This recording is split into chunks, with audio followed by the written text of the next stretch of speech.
Hello everyone, bright future seated classes में आपका स्वागत है। आज हम आपको सीडीपी का दूसरा क्लास कराने जा रहे हैं, जो कि कल मैंने कराया था। वो आप तो था बाल विकास यूनिट का सिलेबस अनुसार सीडीपी, मतलब कि जैसे कि बाल विकास एवं शिक्षा साथ का जो सिलेबस है सीडीपी का, वो है पहला यूनिट जिसका है बाल विकास। इसके अंतर्गत उप इकाई बहुत सारी आती हैं, जिसका पहला उप इकाई हमने कल पढ़ाया था, विकास की अवधारणा और उसका अधिगम के साथ उसका संबंध। ठीक है, तो उसमें जो कल मैंने कुछ क्वेश्चन को रिलेट करना मैं भूल गया था, जो आज मैं उस क्वेश्चन को रिलेट करूँगा जो कल मैंने वीडियो बनाया था। ठीक है, उससे रिलेट कर रहा है। जो कल मैंने पहला वीडियो सीडीपी का बनाया था, उससे ये क्वेश्चन रिलेट कर रहा है, जो कि पहला क्वेश्चन है, भाषा विकास के लिए प्रारंभिक बचपन डैश काल है। यह आपको मैंने कल के वीडियो में बताया था। विकास की अवधारणा में यह आपको अति संवेदनशील है। जैसे कि आपको मैंने सबसे लास्ट में वीडियो बताया था कि भाषा का सबसे ज़्यादा विकास किस अवस्था में होता है। तो भाषा का विकास जो है आपको सबसे ज़्यादा होता है प्रारंभिक बाल अवस्था में, जो कि अति संवेदनशील इसका ऑप्शन होगा। ये आपको पूछा गया है 2016 फरवरी में सीटेट में। ठीक है, उसके बाद उसी से जुड़ा एक क्वेश्चन और है, मानव विकास को निम्न क्षेत्रों में विभाजित किया जा सकता है। तो उसके जो क्षेत्र है उसको हम बताए थे आपको, मनोवैज्ञानिक, जिसको हम मानसिक भी कह सकते हैं, संज्ञानात्मक, संवेगात्मक और शारीरिक। ठीक है, इसका चौथा आंसर हो जाएगा, जो कि आपको पूछा गया है जनवरी 2012 में सीटेट ने पूछा गया है। ठीक है, अब हम आगे चलते हैं आज के दूसरे क्लास, जो कि सीडीपी का दूसरा क्लास है, जो आपको बाल विकास के सिद्धांत है। ठीक है, principle of the development children, principle of the development of children. ठीक है, जैसा कि आप लोग जानते हैं 2020 में 5 जुलाई को सीटेट एग्जाम होने वाला है, और उसी के मद्देनज़र हम लोग सिलेबस वाइज इसका तैयारी कराने जा रहे हैं। ठीक है, इसका फर्स्ट यूनिट का सेकेंड उप इकाई है दूसरा बाल विकास सिद्धांत। बाल विकास का सिद्धांत जो है बाल विकास को पूरी तरह से परिभाषित करता है।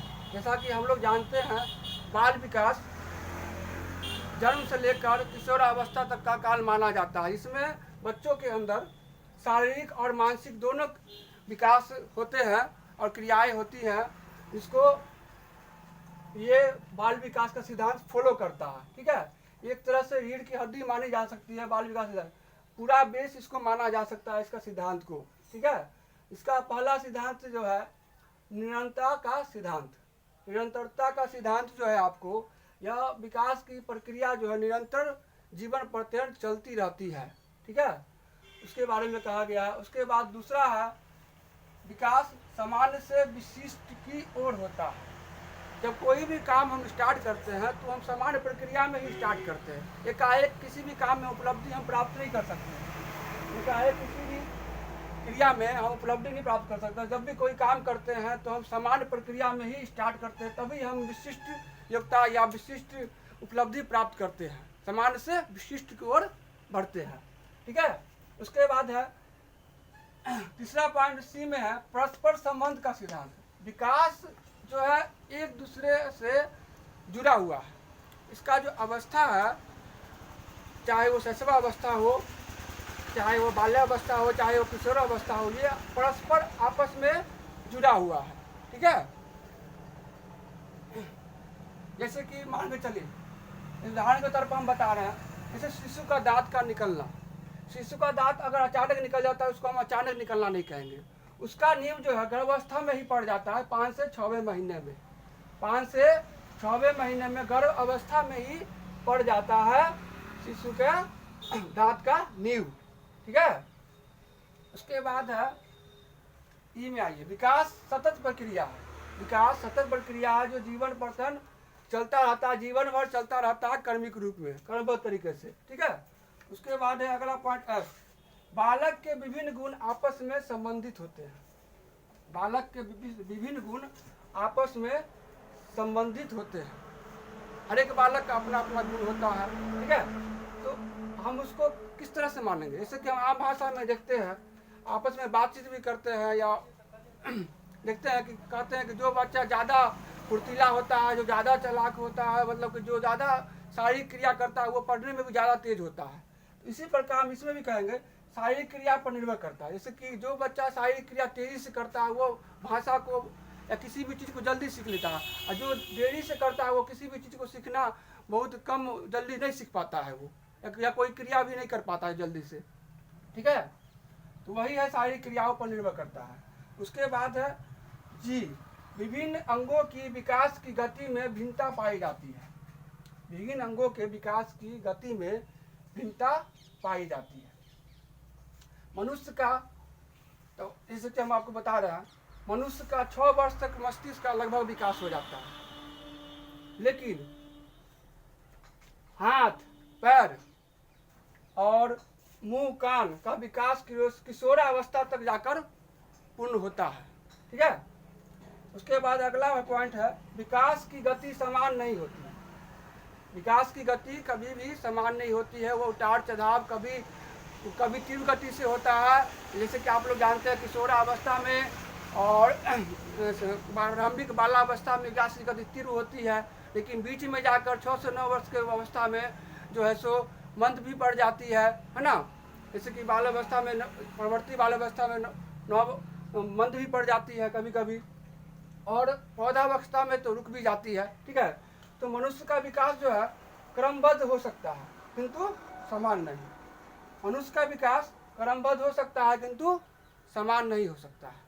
और भी आगे बाल विकास का सिद्धांत है, जो कि हम आपको कल पढ़ाएंगे, ठीक है।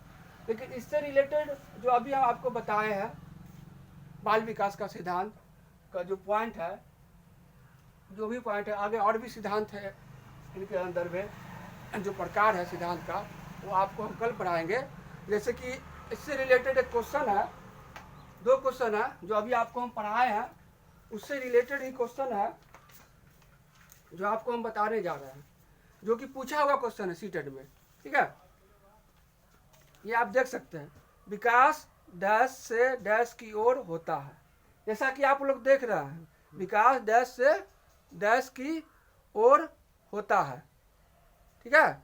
विकास डैश से डैश की ओर होता है। इसमें पहला है जटिल कठिन, दूसरा है विशिष्ट सामान्य, तीसरा है साधारण आसान, और चौथा है सामान्य एवं विशिष्ट। तो इसमें चौथा में हम टिक लगाए हुए हैं, सामान्य से विशिष्ट की ओर। जैसा कि आप लोग देख रहे हैं यहाँ क्या है, विकास जो है सामान्य से विशिष्ट की ओर हो रहा है। ये क्वेश्चन आपको 2015 में सितंबर में पूछा गया है, जो सीटेट का एग्जाम हुआ था। उसके बाद अगला क्वेश्चन है, विकास की गति एक व्यक्ति से दूसरे व्यक्ति में भिन्न होती है, किंतु यह एक डैश नमूने का अनुगमन करती है। यह क्वेश्चन 2016 में पूछा गया है।